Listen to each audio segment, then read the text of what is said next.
Okay, this is the second video on integrating the potential due to continuous charge distributions. In the first video we integrated the potential due to a line of charge, and in this video we're going to integrate the potential to find the potential due to a ring of charge. So here is our ring of charge. It is total charge Q, evenly distributed around a ring of radius A, and as you can see it is in the YZ plane, which is vertical, sort of perpendicular to the plane of the page over here, and we're going to find the potential as a function of x. So here's some random point P out on the x-axis, and I want to find the potential. The distance from the origin to this point is x. So once again we follow the same set of steps.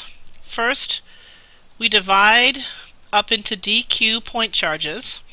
So I think the easiest will be if I draw my dq right here at the top of the ring, because then it makes it easy for me to draw the radius vector right there. However, I could also choose this dq over here and draw the radius vector. That's not a very good radius vector. Let me straighten that out a little bit. Radius vector here, and so basically dq will represent each of the points of charge around this ring of radius A.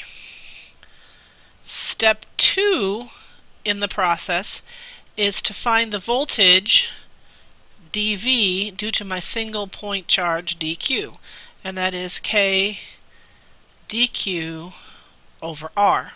For every point charge, and again we're dividing this up into little point charges, dq, for every point charge the potential is equal to kq over R. Well, I have a little dq here, so that makes a little bit of potential dV.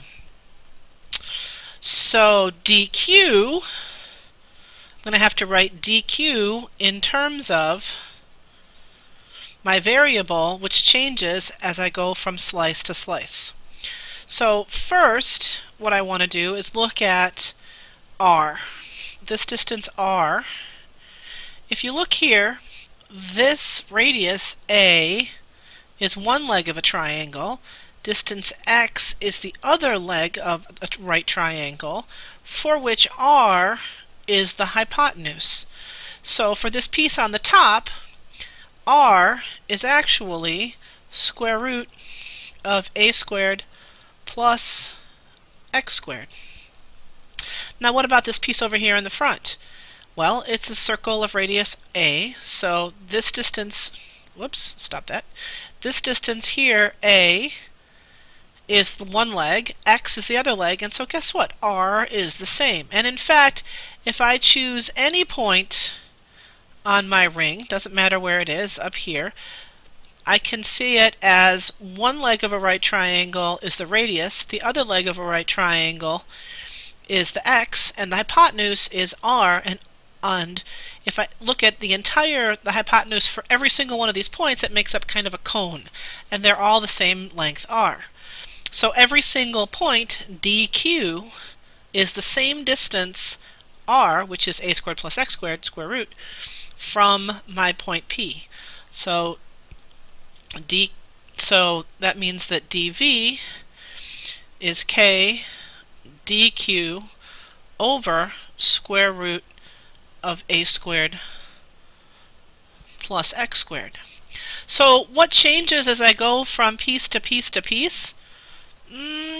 Nothing really. The position, I mean, I can write dq over the total charge is equal to ds, a little piece of arc length, over the entire arc length, which is the entire circumference, 2 pi a, and I can write thus dq is q over 2 pi a ds. But really, when I go to step 4 to add up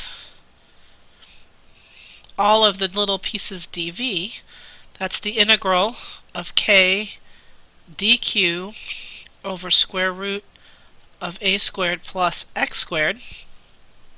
When I look at k, k is a constant. When I look at a and x, both a and x are constant for every single piece.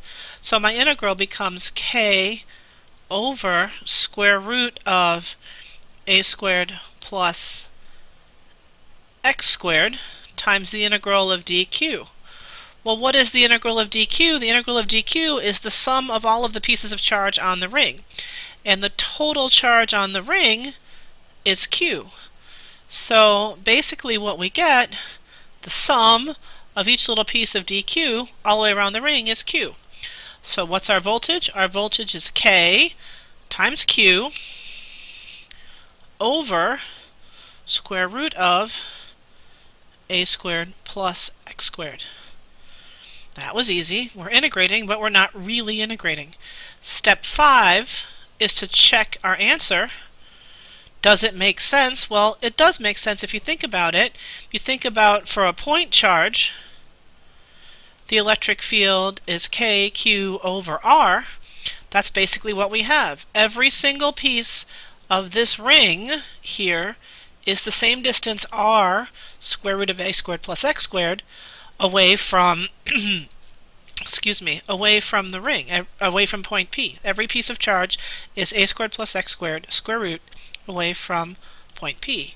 So the fact that I got the same equation as I would get for a point charge isn't surprising at all. And it even has the right units, kq over a square root of distance squared. So kq over distance is the correct set of units for an electric potential. So now we've done 2 of these.